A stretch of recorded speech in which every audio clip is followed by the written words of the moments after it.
So welcome to this month's MBCEA Presents. And just real quick before we get into it, on your screen you should be seeing the upcoming events. The chapters have been very busy over the summer. We still have a golf outing for Greater Ohio. We have a golf tournament in shrimp oil for Midwest. Ontario is going to hold their initial chapter meeting, so that's exciting.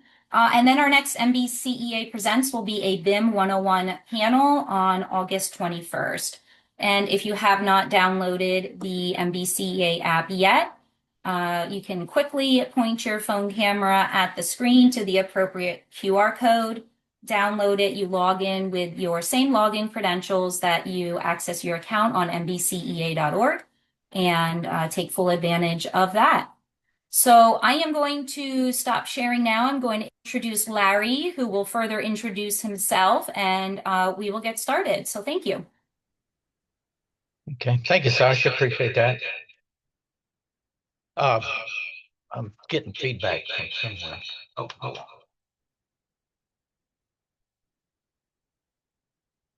Okay, sorry about that. I had a backup camera over here, or piece of equipment in case this one fails. But anyway, I'm Larry Williams. I'm president of MEMCO Staffing. We're a construction staffing and payrolling organization based in Houston, Texas. We have 13 offices in 10 cities scattered mainly in Texas, but also in Colorado, Georgia, and Nashville, Tennessee. We primarily service the construction industry. I would say about 90+% of our employees are in the construction industry. About 80% of them are the skilled trades. 20% would fall under the unskilled category. And right now we're paying about 4,800 employees. So very large, have a huge penetration into the construction market. We think of ourselves more as a construction company as opposed to a staffing company. So what I want to do today is share with you some of the thoughts and things we see. We feel like being in this industry and dealing with labor and workforce every day and trying to bring new people into the workers will have some information to share. The title of the presentation today is Where Have All the Workers Gone? And what I'd like to say to that is if you read different sources and estimates, we're about 500,000 short in our manpower situation in the U.S. construction market. So it's a vital need. I'm sure that each one of you as contractors are facing that same dilemma, that there's just not enough manpower to staff the jobs that we have. And so what I want to do today is sort of delve into that subject, talk a little bit about where we are, how we got here, and then where we need to move forward going forward. This first slide talks about entry-level workers. In other words, what's happening and where are the sources that we typically depend upon to staff our jobs and to bring people into our organizations. And so this is about tapping new people into the industry. And so here's some of the challenges, I would call them. Some of my presentations today may seem like somewhat of a Debbie Downer, because a lot of it is just a reality check of where we are and where we've been actually for many years.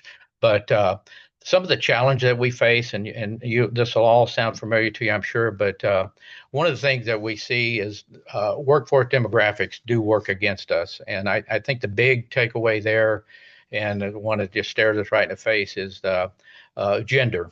50% of the folks that's theoretically in the labor pool are females, but yet we find that less than 5% of them make up our craft workforce. So, and we're not considered a female trade or an industry. I think a lot of us do work hard to bring more females into the business, but it's just that we're not appealing on a lot of levels for that. So that's one of the challenges we have, is just we're almost working with one hand tied behind our back in regards to bringing new people in the industry when half of them just basically either self-select out, or we just haven't brought ourselves around to tapping into that portion of the worker pools enough. So that's really the first challenge I see, that we as contractors face. The next one is the generational influence and the fact that it's largely disappeared.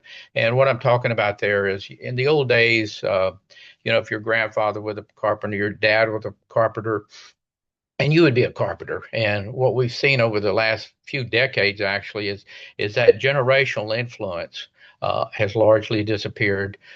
Some of it is our own faults as we move through generations. We want our children and our grandchildren to be better than perhaps what we were in the scheme of things, and so we just don't see uh, the children, the offsprings of our current workforce bringing in their children and grandchildren into the trades. The other thing working against us right now is the almost the entire United States is booming right now.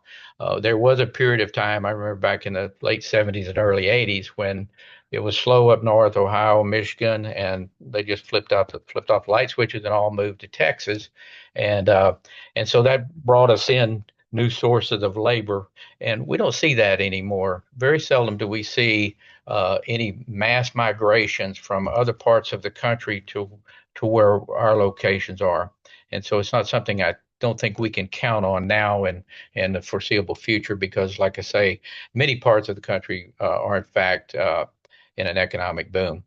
And the next item is the southern border. I mean, it's pretty much essentially it's secure now. We're not getting new workers in, whether they're legal, illegal, whatever they are, they're not coming to us. And the truth of the matter is, many of them did come as unauthorized to be here, but secured documents. We're able to get work in the construction industry to the point that a large percentage of our workforce is migrant. Many legal, but many others not so much. But that source is drying up and has dried up, and so I don't think we're going to be able to count on that to deal with our manpower situation as we move forward. And then perhaps another big one that really sticks out to me is the educational system, and I'm talking about the secondary education here, high schools for the most part. Uh, we still don't connect very well.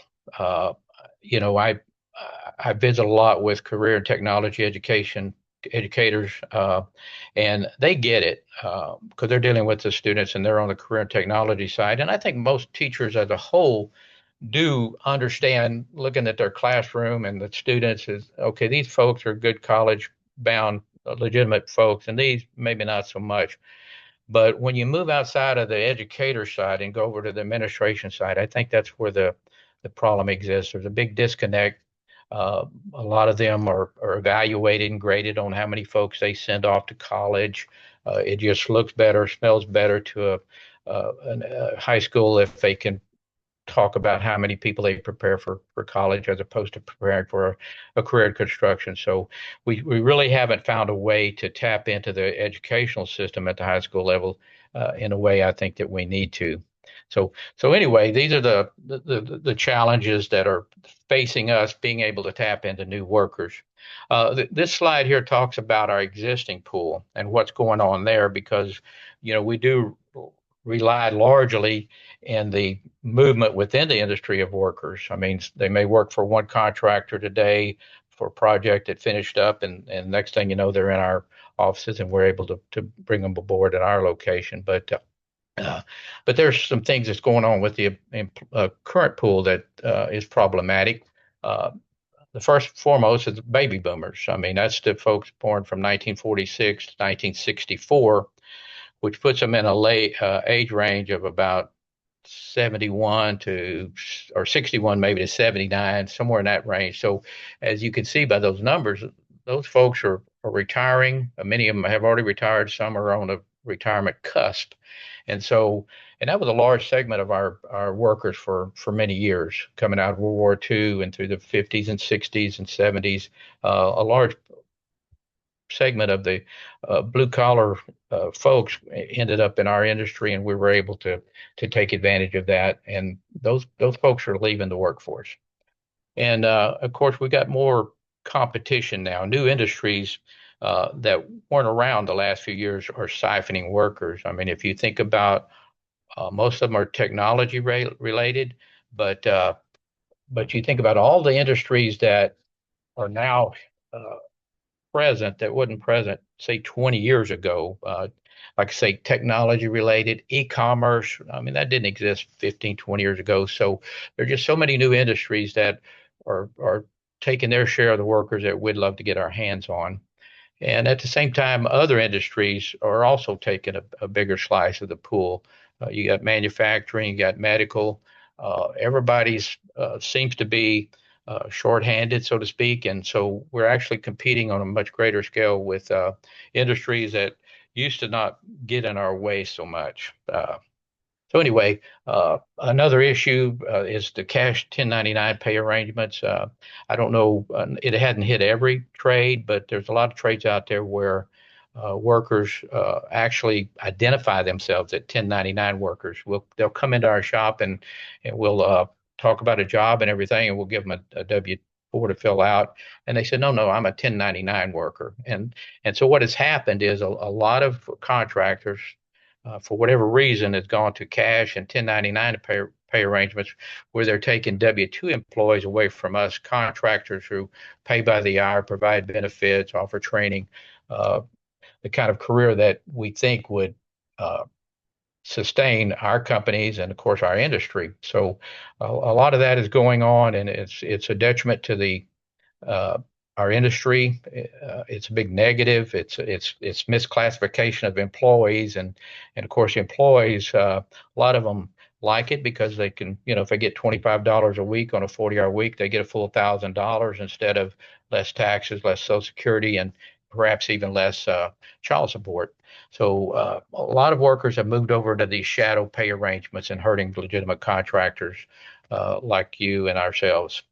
And then, of course, we have the anti-immigrant sentiment that's going on with our current administration. So there's actually some self-deporting going on, actually quite a bit of it, I believe. Uh, and not only the self-deporting, but just recently, which is quite timely, is the current administration has ended the temporary protective status for citizens of several countries, and it's going to.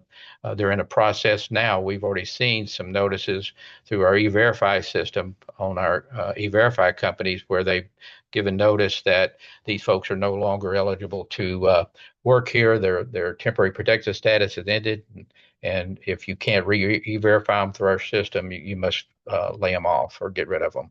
So we're actually having people pulled away from us.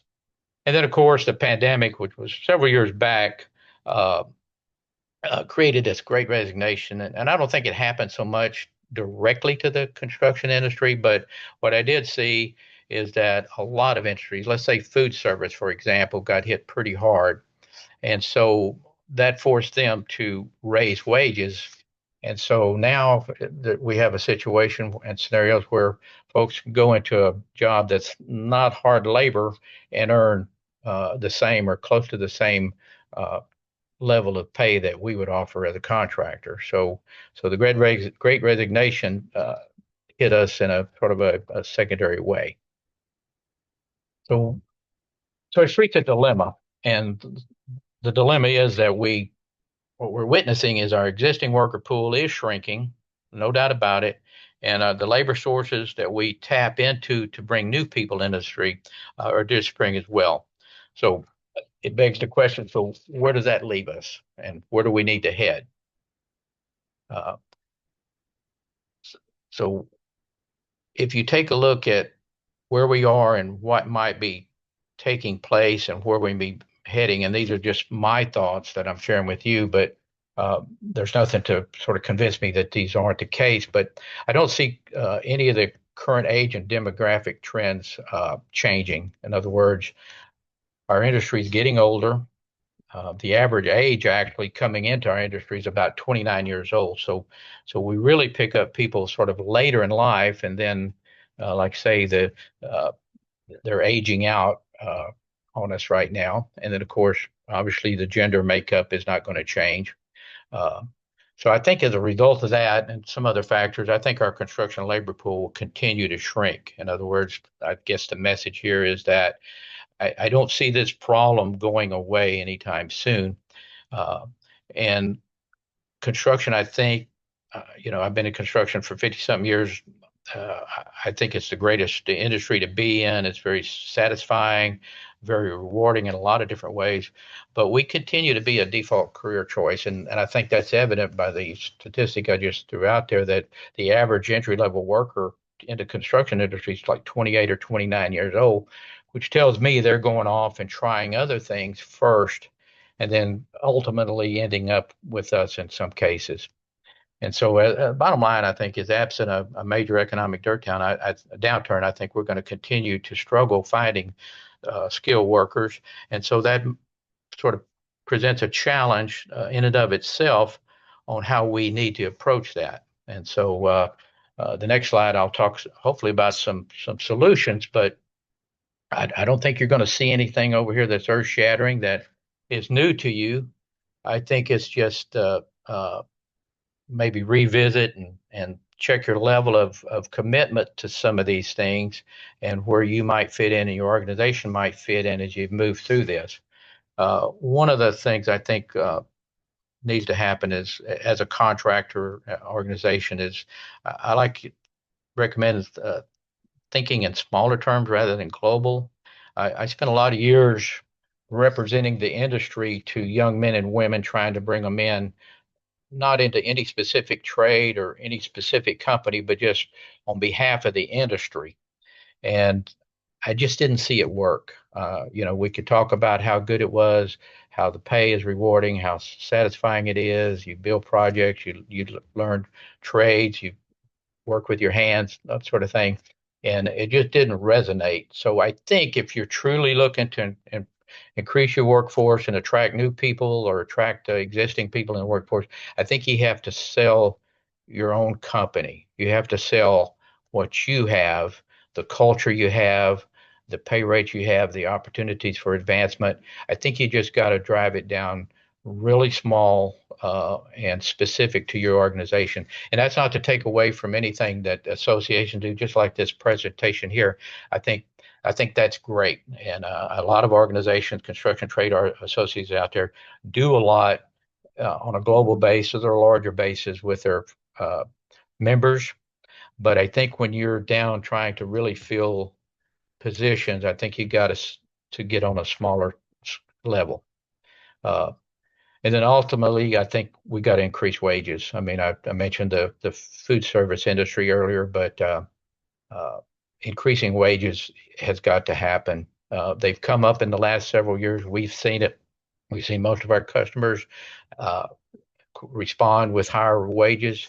Uh, but as we talk about that, that's sort of easier said than done because you think about it, you can't just suddenly say, well, my entry level is $20 an hour, $25 an hour, and then you have a 3 or 5 or 10 year veteran employee making that same wage. So when I say increase wages, I'm thinking you got to think about the ripple effect it's going to have on your existing workforce, and you got to start increasing those, and you can't do it all at once. So if you're looking to increase wages, entry level wages, you need to start building in some wage increases for existing workers and build some room so that you do have the ability to increase your wages on the front end. But I think that's a kind of a no-brainer is we got to get our wages up, especially our entry level wages. And then, of course, willingness to train. And I think one of the presenters later on is going to talk maybe about some of the things they do for training. But I think too long we've relied on just OJT. And I think we got to build in some formalized training programs.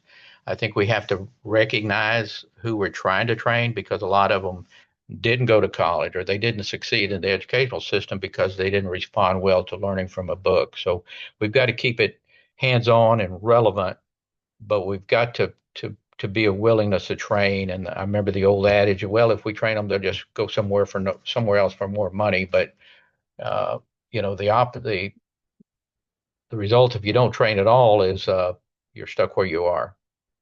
And then again, look for opportunities to bring more females into the trades. And again, that's got its own ramifications as well. It's not that they're looking to come aboard. We got to find positions and solutions so that they can enter the workforce in a very safe and natural way. And so it's going to take a little bit of effort, but we do need to figure out ways to bring more females into the trades. All right, somebody's getting ahead of me here. So, and then of course there's a lot we have to do. We have to kick over every rock, trying to find folks. Specifically the use of the internet and innovation. I mean, we use a lot of social media, electronic job boards. Uh, we got to look for opportunities where you may be in a specific locale where one industry, let's say technology, is trimming down or backing down a little bit, and you might look to go and directly after those. You know, uh, it's just employee referral programs, hiring bonuses. I think you got to get a little creative and a little innovative, uh, as well as an internet presence just to round out your recruiting efforts. And then bottom line is let's don't forget about the tried and true, because in the end, what I found is that referrals from existing employees are always the best source of workers, as well as family members. And so let's don't ever depart too far from that, because we may get a bunch in number wise, but I think the ones that stick and perform and advance within your organization, the best ones always come from employee referrals or family members. And then at the same time, you've got to create programs that recruit, train, and retain. Uh, you have to be in a lot of places, a lot of time, and selling your company, selling your culture that you have to offer. And then you got to give them the opportunity to advance and grow. I think when employees come aboard and they visit with other employees and they see stagnation, they see no career path for them, uh, they're going to move on. So you got to give them an opportunity to grow and advance beyond OJT. And on-the-job training is probably the best training program an individual could get out there. But if that's all they see, they're not going to see much of a future. So I think you got to develop some formal training programs, again, keeping in mind the nature of the beast, the type of folks we have that we are trying to present with new skills and knowledge, and make it relevant to them. But it's got to be something more formal than just OJT, or it's going to be a turnoff and they're going to leave you. And then retention, and beyond just give them the opportunity to grow and advance. I think they want to see a career path. I think they want to see, where are you taking me, or where am I going with this organization? So in order to have the retention that you need, so you don't need so many coming in on the front end, you got to keep and retain more on the back end. And you do that, like I say, for showing career path, continued development, the ability to move up and with greater responsibility and authority. So, like I say, none of these are magic. None of them are silver bullets of in themselves. It's a combination of all of this that will probably work for you. But these are the things that and I think all of us have to start working towards if we're going to solve this manpower issue, at least on our level, the organization level. The industry level, that's a different story. It's big, the numbers are big, the deficits are incredible. But at least if we all start individually practicing some of these things and bringing people in and programs to keep them, I think we'll all be better off. So with that, I can kick it open to some questions or comments from anyone. If that's the case, Sasha. Absolutely. If anyone has any questions for Larry at this time, please feel free to either unmute yourself and just go ahead and ask it directly, or you can put it in the chat. Larry, would you put your contact information in the chat so people have it if they do want to get in touch with you individually after the Absolutely. fact? Sure. That would be Absolutely. fantastic. Yes. Larry, this is Joe Saravino. Um, the age of 29 years old you mentioned, was that the age in which they're coming into our industry, or the average age of all the workers? No, that's the average age of what I'll call entry-level workers, apprentices, whatever, but it's the ones actually coming into the industry. The average age of a worker is approaching 50. I think it's in the upper 40s, which is one of the older industries on average that exists. But now the 28, 29 is what, for the first time they're testing out construction as a career. Thank you for that. Yes. I also found interesting too the W-2 workers. That's something that we struggle against with our. I'm not going to say competition, but how they can really Absolutely. undercut. Yeah. Yeah, that's a huge problem. It's growing. The sad part is there's absolutely no focus or effort on behalf of the federal government that we can detect uh, through IRS or anyone to do anything about it. It's because it's like chasing ghosts. A lot of these contractors are set up, and if they're here today and they get a nasty letter from IRS or visit, they're gone tomorrow. And so they're chasing ghosts, and they realize it. But it's a huge Interesting. problem in this class. Yeah. Understood. Thank you for that. Mhm. We have a few questions that came in on the chat. I'll read them off for you. The first one is, I know several people constantly looking for work, but it's almost with certainty that no one ever gets a call back after applying through electronic boards and places like LinkedIn. Do you see or hear this from your side? I think the question is that the applicant never receives a call back. Is that Uh, is that what the Through question? electronic boards and places like LinkedIn. I Does it got you. seem like that's an issue that you're seeing as well, that they're not getting responses that way? Probably so. It's a sort of a double-edged sword. Obviously, enterprises and organizations that are looking for people, if they see someone that really fits, they need to respond. We respond to, I won't say everyone, but most of them. But the other side of the sword is that a lot of folks go out there and apply for jobs that uh, they're nowhere qualified for, so to speak. They're just throwing stuff on the wall, hoping something sticks, if you don't mind me saying that. So anyway, it's problematic. But as an organization, if you get a reputation that you don't respond, then people are going to quit answering your job board, electronic job board. So I would say respond to everyone you possibly can, and make a decision on hiring, not hiring at some point that's a little more personable than just the job board. Great, thank you. And the next question is, we mostly use Indeed for online job postings. Do you suggest other sites, any that are geared more towards construction? Well, we use Indeed quite a bit, quite frankly. One of the programs that we use, it's a in-house program, but I think they can be secured. But we do a lot of what I call mass texting. So if we have a huge employee base and a huge former employee base.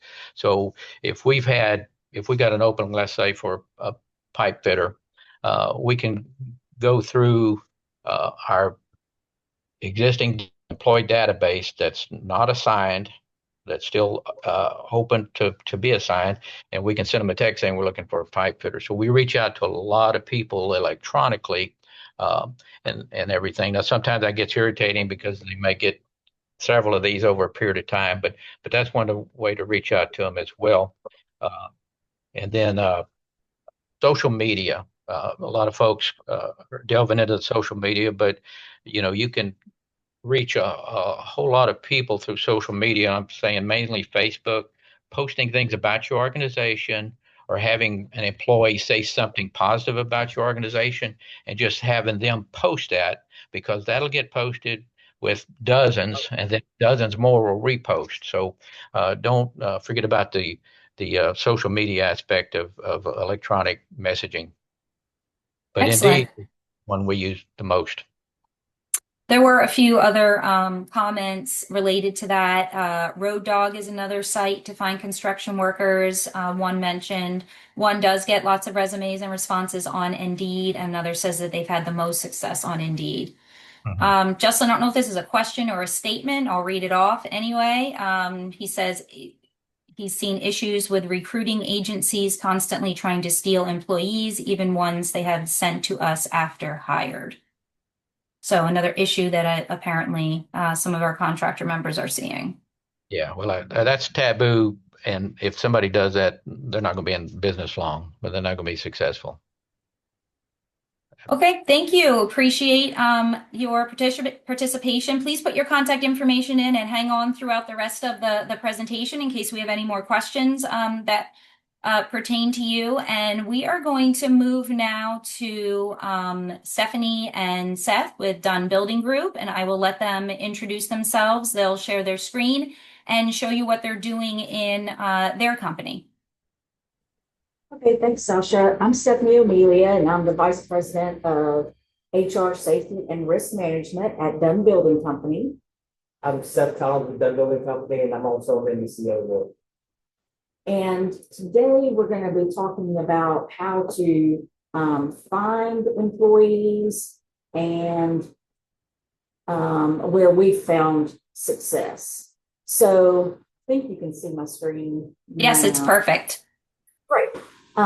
So what we have done is basically I have been a member of the ABC Safety Committee for a number of years.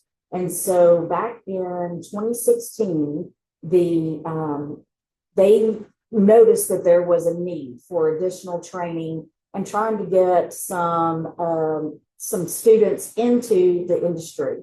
And so they partnered with ABC of Alabama, is our local chapter. They partnered with industry leaders as well as education and came up with the Academy of Craft Training. And you can see that from the map that it's basically geared in Birmingham, North Alabama, and then Mobile.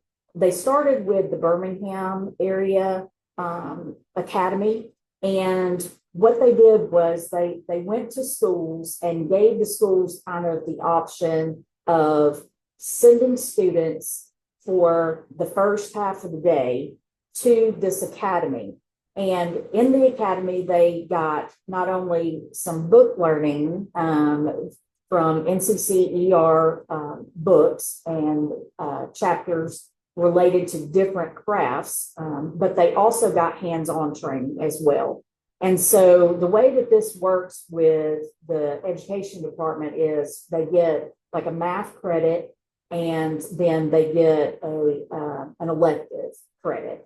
So they are graded. They do get credits toward graduation to come to the academy. Like I said, that first year, it was just a morning class that was offered. And what the different skills that they offered was carpentry, welding, masonry, and plumbing.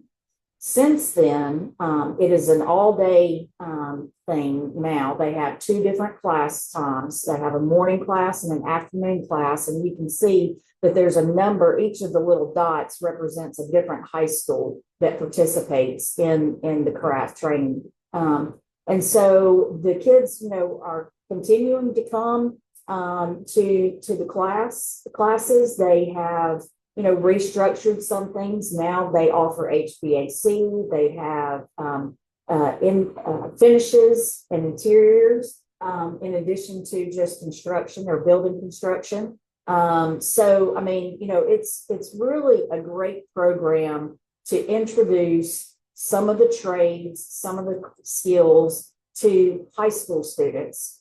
This is only open to juniors and seniors. And then, and one thing that I really liked about this program is that it's not just if you want to go, you get in.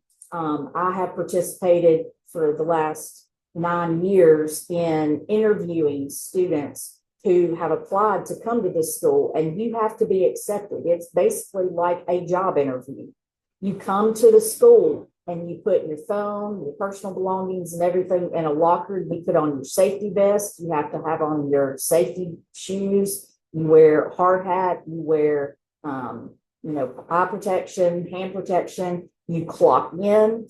to the job site. And then they have a safety moment at the job trailer, which is an actual trailer inside their building. And you have a safety moment before you go to your class.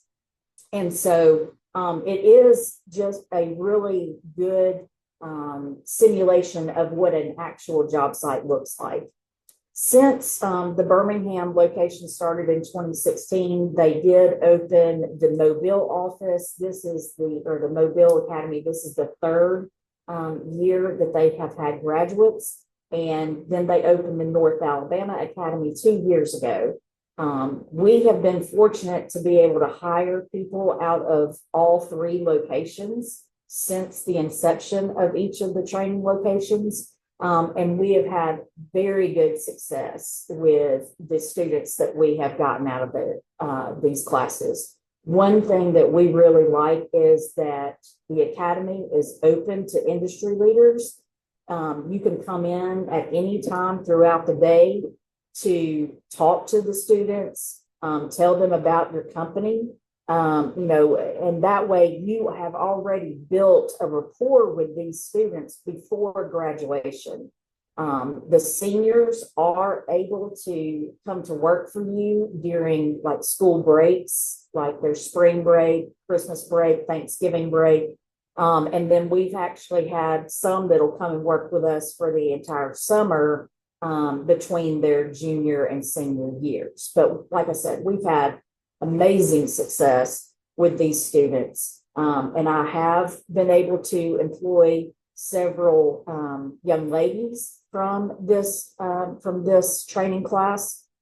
And one young lady in particular has made a great iron worker for us. I mean, she's just awesome.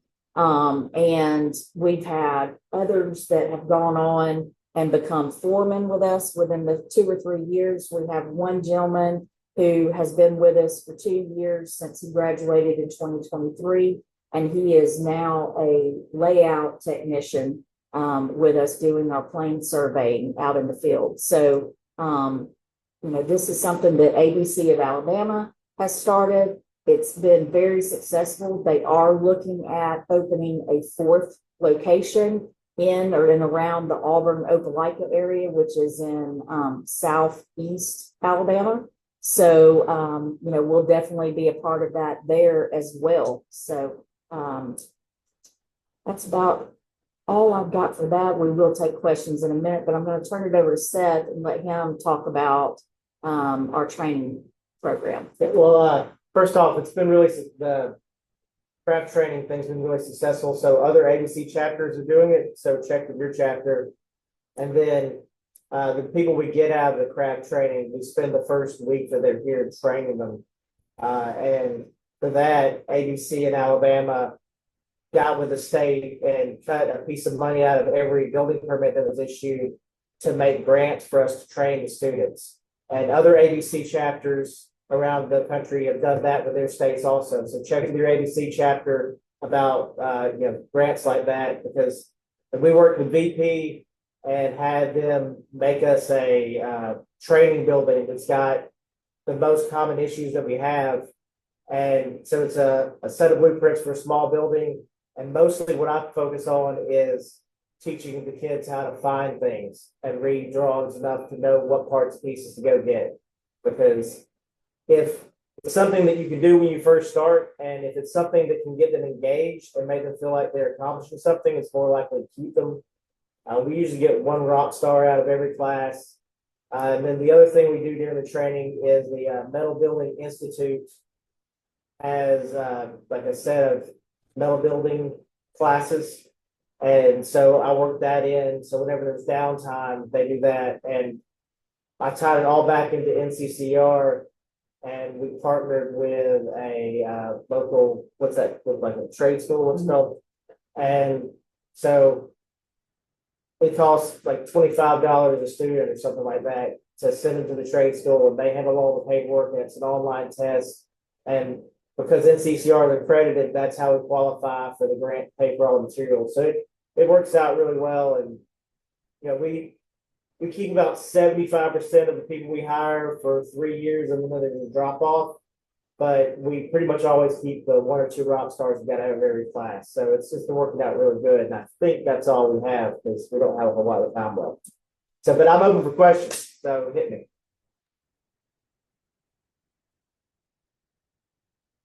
Okay, anyone have any questions for Stephanie and Seth, what they are doing down there in Alabama and the relationships that they have with the trade school, with getting grants, with ABC?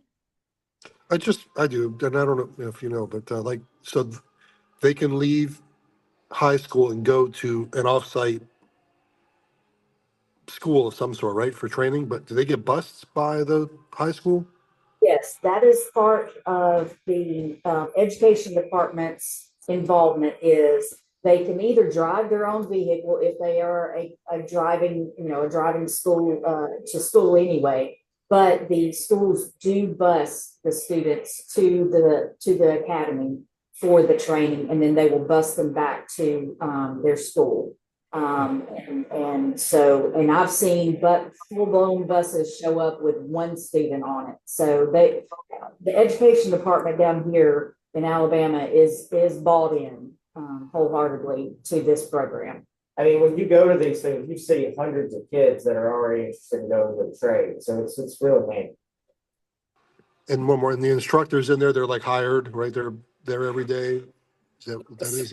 Yeah. The instructors that are teaching the different crafts are actually either retired or lured away from companies where they actually did the trade that they are teaching.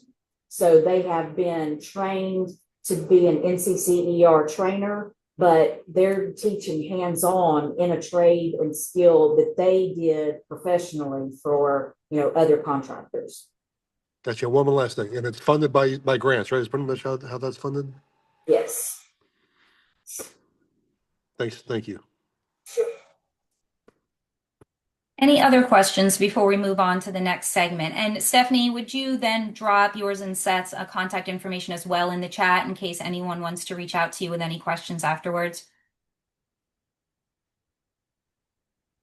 Okay, hearing none, we are going to move on to Jamin Jackson with J&M Steel, and he can introduce what it is that they do in their company. Thanks, Sasha.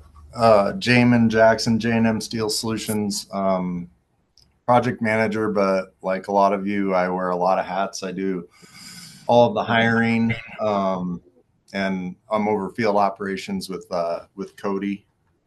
We run about 100 employees out in the field. So we've got, at any given time, probably 10, 12 projects going on at a time. And it was, so I just pulled up my spreadsheet here. So it was in 2017, we started a mentorship program. And I don't know that there's, a perfect or right way to do it, but we had to do something and we had to evolve. Our seasoned employees were frustrated with the new employees that we would hire not having experience, and essentially, I mean, it was just a rolling wheel. They would kind of run them off as fast as I hired them, and it was probably a few years prior to this, we implemented and started doing the Metal Building Institute training. We were like, we need to give these guys some sort of, a foundation of training before we send them out there. You're hired, you start Monday kind of thing. So they're in our office. We do the OSHA 10 training for every employee, the Metal Building Institute, and a few other trainings here in the office. So they spend about a week here in the office on the computer, doing learning before they get out there.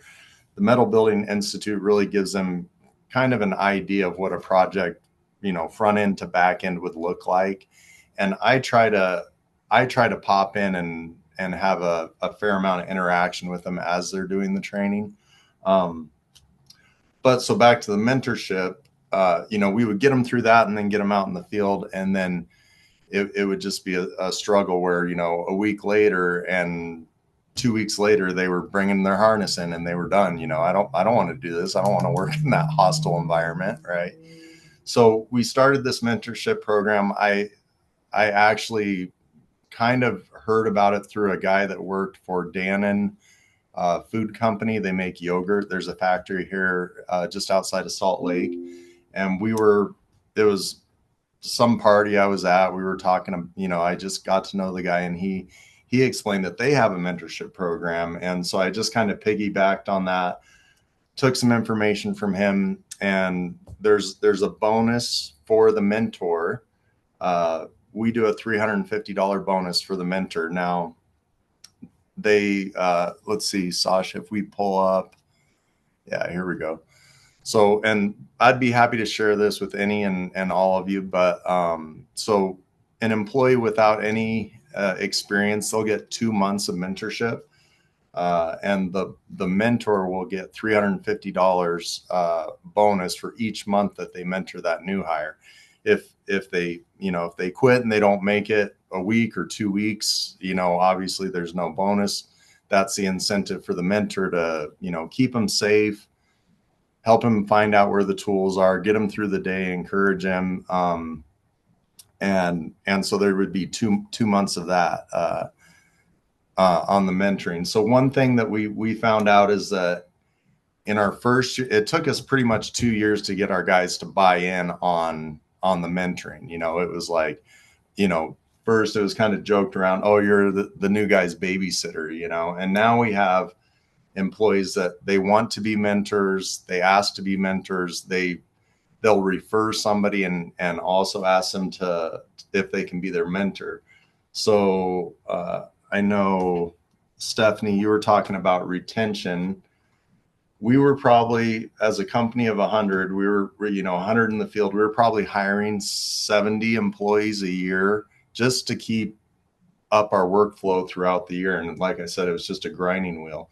And the first year that we did mentorship, we hired 51 people, and I considered that a win. You know, okay, we're heading in somewhat of a better direction. The second year, we hired 34 people. The third year, 42, 35, 29, 33, 18's been our best year.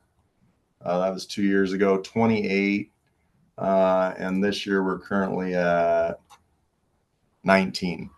So we've seen that tick down to where, you know, we're kind of more on an average of hiring in that 30 employees range, which is, it's much more tolerable for everybody. And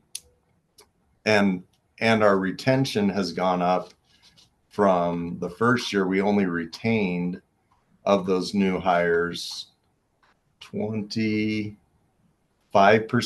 by the end of the year. And now our average is 60 to 75% at the end of the year. So they're sticking around. They feel like they have an opportunity to learn. They're being encouraged. And that's all due to the guys in the field buying in on the mentorship side of it.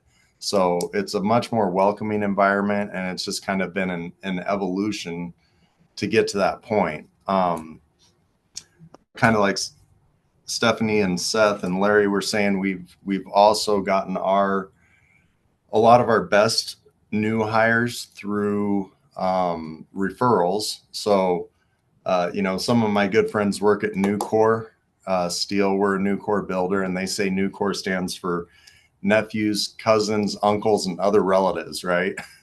So, and I don't think that's a bad thing. We've got, you know, several family groups that have a lot of their relatives that are out here working on the jobs, and that can be a great way to hire new employees. So all circling back to retention, when that new hire, if you refer someone and they make it 60 days, we do a $200 referral bonus for that person. When they hit 120 days, we do another $200 referral bonus. And then it's the same thing for the new hire. When they hit 60 days, we do a review. I do a wage review, and we do a $200 bonus and another $200 when they hit 120 days. So there's a lot of moving parts and pieces to try to, follow up, see how the employee's doing, give them some encouragement along the way. And I switched. I actually stole this from a guy at Nucor that was the production manager at the time. They have I guess it's an attendance bonus. So with our bonuses, I started doing cash bonuses. It's a lot of work for the person that's maintaining the mentorship program. But today I was just going through these, and I put the cash with a sticky note and a staple through it. And then I show up out on the job site, and I go to every job site where there's a mentor bonus, a new hire bonus, or a referral bonus. And I hand out the cash, and there's just, in my opinion, there's something different when they see that guy that's in the office a lot coming out on the job sites, slapping cash in somebody's hands. It's different than how we were doing it in the beginning, and it was just being direct deposited into their account. So I think there's value in that. It's extra work, and sometimes I'll if another project manager is going out to a job site, I'll have him do a bonus. And then at that point, I also do a review, which this was a suggestion from one of our new hires. I don't know if Sasha, if you can help me pull that one up. But we do just kind of a little review process, a question and answer type thing, to see how the employee is liking working here, how his experience was with his mentor. These are the 5 I have documents, so I don't know if I have Okay.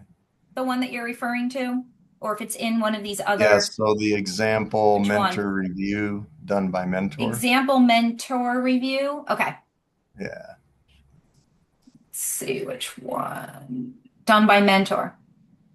Yeah, so we do one of these for the mentor and for the mentee, just some simple questions. And it's almost like a Google rating, right? 1 out of 5 stars. How's the new guy doing? And this will help us determine, hey, do we need to reevaluate this individual's wage? Who would you compare them to? Additional comments in the bottom.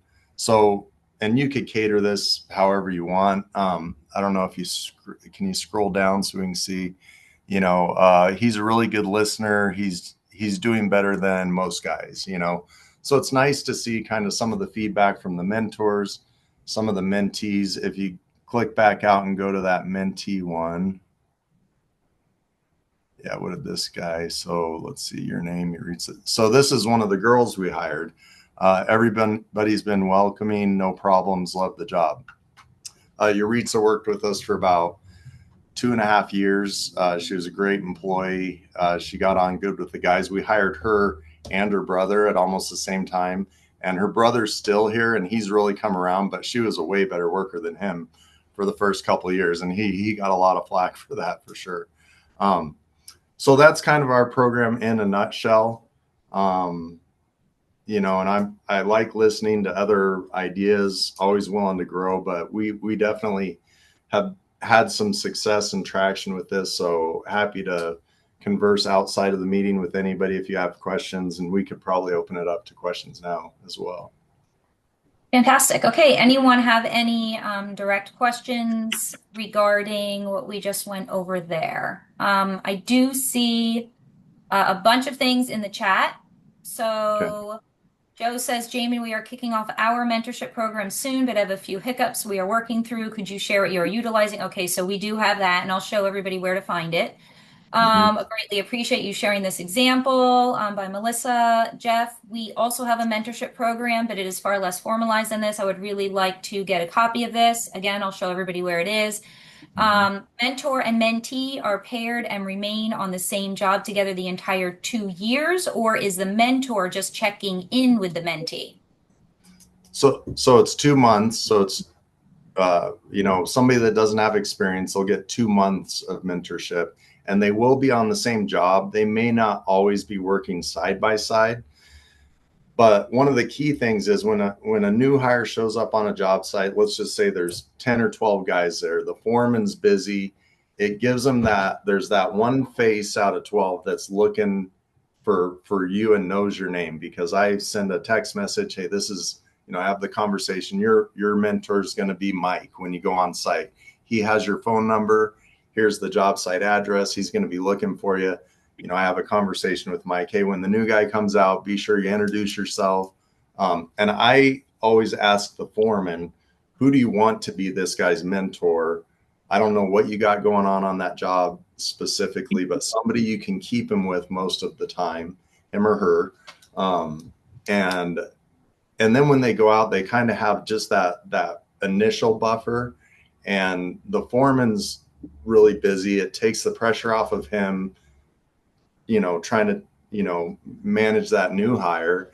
And also another thing, we really did see a significant reduction in just, simple minor injuries of new hires. The mentor tends to, hey, that's my guy. That's a moving load, or the way that you're moving that material, you're going to pinch your hand. But yeah, I guess to answer the question, it's a 2-month period. Try to keep them together as much as possible. And it's worked out really well. Any other information on how difficult it is to keep the mentor and mentee together for that period of time? For us, it hasn't been that difficult, because we ask the foreman specifically, who's somebody you could keep the mentor with or the mentee with for the next several weeks, and there has been those times where job sites change and we have to take that key employee to another job, and we'll switch the mentor midstream, and sometimes I've got a new hire right now on a job, and the foreman said, everybody's honestly pretty tied up with what we're doing, connecting this multi-story. Why don't you put them under my wing, and I've got some simple tasks, and I can just keep following up with them. And then when I have a chance, I'll pair them up with somebody with experience here and there, and so that's an option as well. Is there any additional information on how did you select the employees that would be mentors?